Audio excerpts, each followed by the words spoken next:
What I am about to say, I say more in sorrow than in anger. Actually, that's not quite true. Like many other people, I'm bloody furious about it.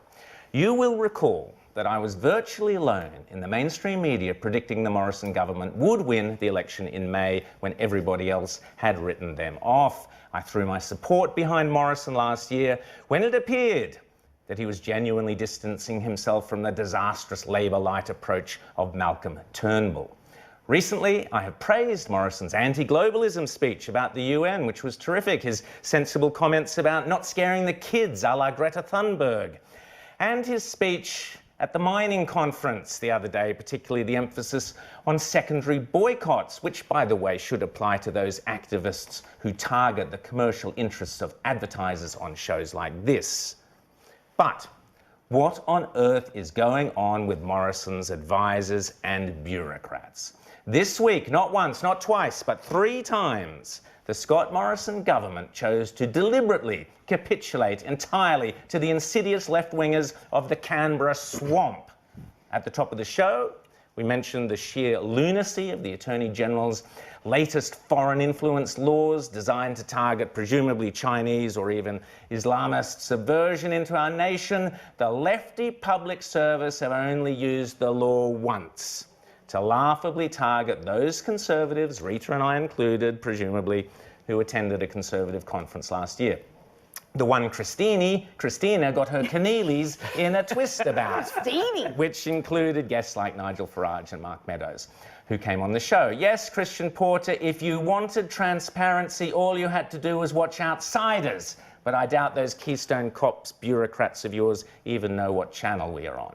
And then on Friday, we learnt that the Morrison government has given a job to, of all people, as Rita described earlier, hard left-winger Marsha Langton to further aggravate race relations in this country by pursuing the racist notion of an Indigenous voice.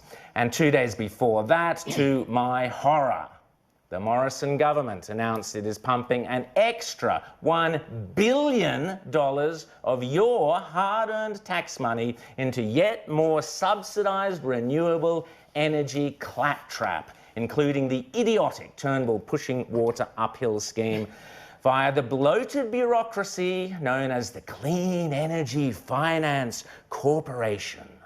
$1 billion more, in other words, on top of the billions you and I have already paid in higher electricity bills, amongst the most expensive in the world when they should be the cheapest. Billions subsidising wealthy virtue signallers in Vaucluse and Mosman to install solar panels on their homes and beach houses and feel good about themselves, while literally hundreds of thousands of impoverished Aussies doing it tough in the outer suburbs and depressed regions of working-class Australia swelter in summer and freeze in winter because they have been forcibly disconnected from the grid because they can't afford the higher electricity bills.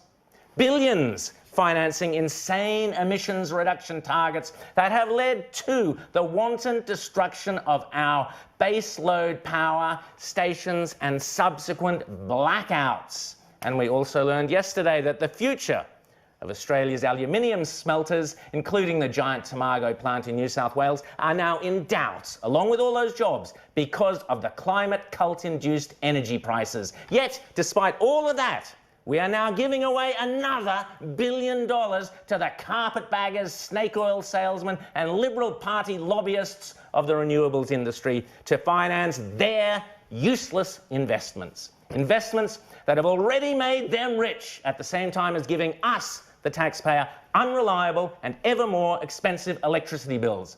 Ignore, if you can, the obscenity of splurging $1 billion on propping up the profits of merchant bankers, Chinese renewable windmill manufacturers, and the wealthy kids of millionaire hedge fund managers, among others, at a time of national drought. Worse than all of that is the hypocrisy at the heart of Morrison's messaging. In the very same week that Scott Morrison is telling the crazy climate change cultists of Extinction Rebellion not to disrupt our working lives, he is rewarding the equally crazy climate change cultists of the Clean Energy Finance Corporation with $1 billion to do exactly that, to disrupt our lives. You see, the lefty green bureaucrats at the Clean Energy Finance Corporation and the glue stickers of Extinction Rebellion ultimately share the same ideology. Global warming is killing us. We must stop using coal. We must fundamentally transform our economy. That's done us so well, and damn the expense. And if we don't, we're all doomed. Prime Minister, if you're prepared to toss $1 billion at these climate-obsessed charlatans, you may as well just wander down Collins Street naked in a jockstrap with Extinction Rebellion slogans daubed all over your body, or toddle off and join Bob Brown's anti-coal motorcades. It's all the same rubbish. Except that giving the $1 billion to the CEFC will probably do more harm in the long run. This week, in 3 separate deliberate actions, the Morrison government's bureaucrats have betrayed the quiet Conservative Australians who gave the Morrison government power by pandering to the insidious left-wingers of Swamp Burley Griffin and using the levers of government to attack Conservative values. That's not nailing your colours to the mast, that's supergluing them there. So please, Mr. Morrison, sack the head of the Attorney General's department today. Then tell Marsha Langton to take a hike, go look for another job somewhere else, perhaps in the private sector, and then give us our $1 billion back.